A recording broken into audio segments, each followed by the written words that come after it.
Coucou! Je suis à l'aéroport, donc je suis arrivée assez tôt. Je suis arrivée vers 14h30. En fait, c'était assez tôt parce que mon vol c'est à 21h. Et bon, en vrai, là je vais encore attendre quelques heures, à peu près 2 heures, vu qu'il est 18h. Mais c'est pas trop grave parce que bon, au moins je sais que je vais pouvoir embarquer, donc c'est très bien comme ça. J'ai embarqué peu de temps après, direction la Corée du Sud.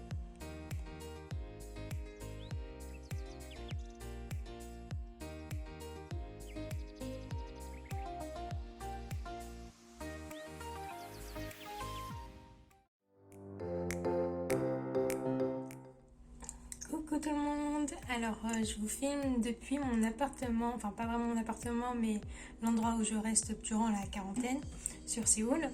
Donc je suis dans mon logement et c'est un logement très petit, j'ai juste mon lit qui est ici. Donc là on voit la porte, enfin c'est vraiment pas beaucoup de mètres carrés. Et ensuite là-bas à droite c'est la salle de bain, donc je vous montrer la salle de bain.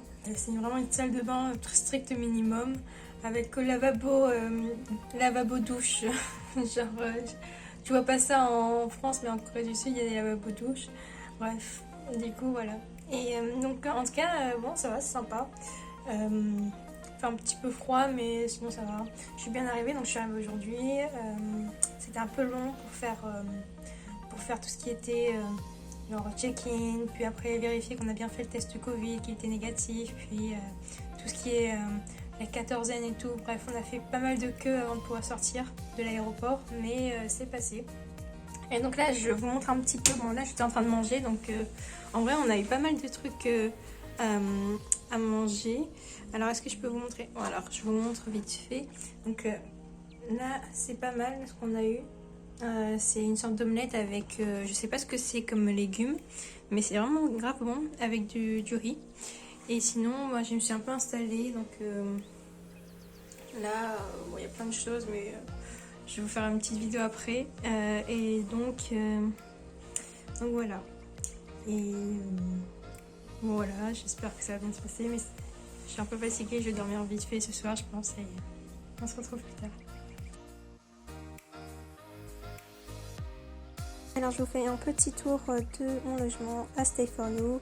Là vous pouvez voir ma petite fenêtre, enfin ma grande fenêtre. Ensuite nous avons l'entrée avec la porte principale et une petite penderie. Et là on a la porte de ma salle de bain. À droite, de l'autre côté de la pièce, on a un petit frigo et un petit bureau. Donc je vous présente mon lit avec couverture et oreiller, mais ce n'était pas compris la couverture et l'oreiller, j'ai dû acheter en plus. Et là donc je remets un petit zoom sur ma petite fenêtre car je ne vois pas vraiment beaucoup de l'extérieur à part dans ce petit coin que j'ai trouvé. Donc là c'est la salle de bain avec un lavabo douche. Il m'a un peu surprise parce que je n'étais pas du tout habituée à ce genre de douche. Ensuite on a les toilettes juste à côté. Et voilà, c'est pas très très grand. C'est ma petite chambre de quarantaine quoi. Petite édite, en fait ce sera ma chambre pour tout mon séjour en Corée du Sud, c'est-à-dire 6 mois.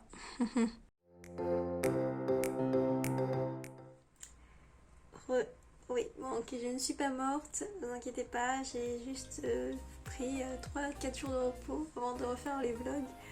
Juste ça. Alors pourquoi déjà j'étais pas trop apte à vous faire des vlogs. Bon, j'étais dans une période de jet lag et j'étais pas très motivée. Jet lag qui a quand même duré 4-5 jours parce que j'ai fait des mauvais choix à certains moments.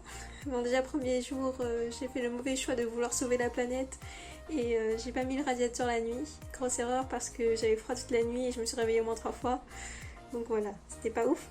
Et ensuite j'ai dormi de minuit à 5h je crois, donc 5 heures de temps, donc bon c'était pas ouf. Et ensuite après 5 heures, ben, je fais du sport en plus, donc j'étais encore plus fatiguée. Je m'ai pris une déter, mais c'est pas grave. Et donc il y avait le test Covid à faire ce jour-là, le premier jour. Bon, ça s'est bien passé, hein. Ah, il faut que je vous raconte ce test Covid. C'est un peu shame, mais c'est un peu marrant quand même. Bon, c'est un petit test PCR normal. T'as des gens qui te demandent tes coordonnées pour pouvoir te rendre, je suppose, le résultat, mais bon, que je n'ai pas encore eu. Je sais pas si je peux l'avoir exactement où. Bon, bref, c'est pas grave. Et après, donc, Donc ce jour-là, alors il faut savoir que ce jour-là, j'étais un peu dans les vapes parce que j'avais pas beaucoup dormi. C'était le jour après, c'est le jour après l'arrivée. Et franchement, bon, voilà, j'ai jet lag et tout, j'étais pas bien. Et du coup, après un moment donné, après avoir checké et tout où j'habitais, etc., je suis passée devant quelqu'un qui me demandait quelque chose avec une autre personne. En fait, ils étaient deux personnes, ils étaient derrière une vitre et c'était un vieux monsieur et une vieille dame. Au début, il me demandait Are you French? Et j'ai dit oui, yes. Je parlais en anglais, bien sûr. Et là, je sais pas pourquoi, alors ce que j'ai compris, j'ai cru comprendre que le monsieur m'a dit est-ce que tu aimes le citron? Ouais, je pense. Alors je dis, je me suis dit dans ma tête, est-ce que j'aime le citron? Alors, peut-être que c'est la seule phrase qu'il a appris de français, qu'il a appris le français il y a hyper longtemps et que du coup il a genre trop envie de la ressortir. Genre, je me suis dit, ouais, il se fait son petit kiff et tout, tranquille, ça va être ça. Et alors, du coup, j'ai dit, oui, j'aime le citron. Genre en mode ouais, je réponds et tout, hein, je suis sympa moi. Et en fait, il me regardait d'un air qu'est-ce qu'elle dit celle-là? Et la dame à côté aussi. Et puis là, j'ai pas trop compris. Et en fait, je répétais plusieurs fois oui, j'aime le citron. Oui, j'aime le citron. Mais genre, genre c'était tellement. Ça avait l'air. Enfin, je pense que si quelqu'un était là, une troisième personne, une quatrième personne qui était là en train de regarder la scène, elle mourait de rire parce que ça ressemblait à rien quoi. J'étais là en train de dire oui, j'aime le citron, et puis là il me dit symptoms. Et là j'ai compris qu'il m'avait demandé do you have any symptoms? C'était ça la phrase de départ. Alors je sais pas pourquoi j'ai compris tu aimes le citron, mais voilà, je pense que j'étais tellement fatiguée que voilà, j'ai rien compris, mais c'était drôle et assez gênant quand même quand on y pense, mais heureusement qu'ils ne comprennent pas le français, heureusement. Donc voilà, tous les jours je remplis donc sur l'application, parce qu'on a une application pour voir si on n'a pas de fièvre, donc j'ai un petit thermomètre qu'on va passer, je fais mon petit thermomètre et tout, tranquille. Ouais, j'ai un peu de l'air qui sèche, c'est très gênant, mais voilà, c'est au courant maintenant. Et ensuite, qu'est-ce qui se passe d'autre? Oui, donc du coup j'ai rencontré deux filles qui ont l'air très sympas. Il y avait une française qui s'appelle Juliette et une autre qui s'appelle... alors là j'ai oublié son prénom. Là, avant je le connaissais, mais là j'ai oublié son prénom. En plus j'ai répété plusieurs fois son prénom dans ma tête parce que justement l'autre personne est aussi à Cookmin, l'université où je vais. Donc là, si je la revois, que je lui redemande son prénom, ça fera vraiment la meuf qui a oublié un seul prénom, quoi. Et après, donc voilà, on a fait notre test et tout, on a parlé un petit peu, c'était sympa. Puis après, je me suis retournée dans ma chambre de quatorzaine. Et depuis, bon, je sais plus ce que j'ai fait, j'ai pas fait grand chose de spécial. J'ai fait un peu, j'ai un peu dessiné, j'ai un peu fait mes petits trucs. J'ai essayé de reprendre un rythme normal. Voilà. Très bien.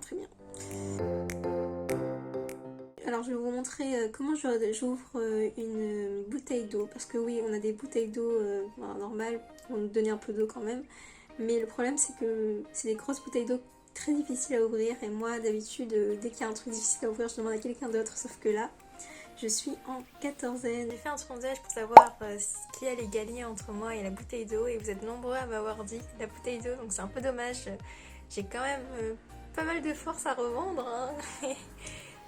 Il faut juste un peu de temps. On se retrouve donc pour ouvrir une bouteille d'eau. Alors j'ai appris avec pas mal d'expérience, donc j'ai ouvert 6 bouteilles d'eau en tout là au total de ma quarantaine. Et c'était pas très facile au début, ça m'a pris au moins 20 minutes au début avant d'ouvrir la première bouteille d'eau. Mais avec un peu de patience et de la détermination, on peut y arriver. Alors je vous montre tout ça. Alors la bouteille d'eau, elle est là. Donc, pour l'ouvrir, bien mettre la bouteille d'eau à plat sur l'espace de travail ou sur la table. Et alors prendre la main bien sûr la plus forte, donc moi c'est la droite. Le premier jour j'étais obligée de prendre ma main gauche parce que j'avais une petite égratignure ici dans l'entre de ma paume de main. Donc c'était difficile en fait de pouvoir déboucher avec ma main droite. Maintenant je peux puisque la cicatrice s'est cicatrisée. Et donc voilà, je vais pouvoir ouvrir. Alors très important, donc bien être à plat.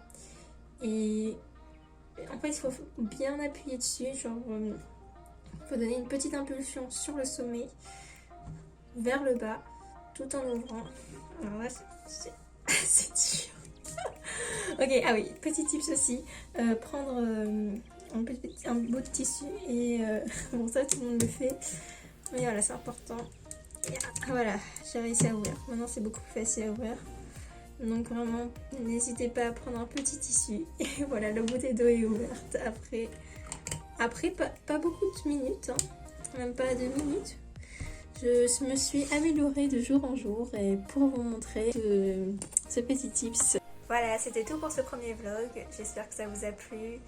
N'hésitez pas à mettre des commentaires si ça vous a plu ou si vous voulez voir d'autres choses dans mes vlogs. N'hésitez pas à vous abonner pour voir plus de contenu. Je suis J-2 avant mon départ de la quarantaine, au moment où je pourrais être libre et sortir enfin. J'ai pas encore préparé grand chose là pour l'instant, je sais pas trop ce que je vais faire. Je vous tiens au courant par mes petits vlogs en tout cas. Ciao!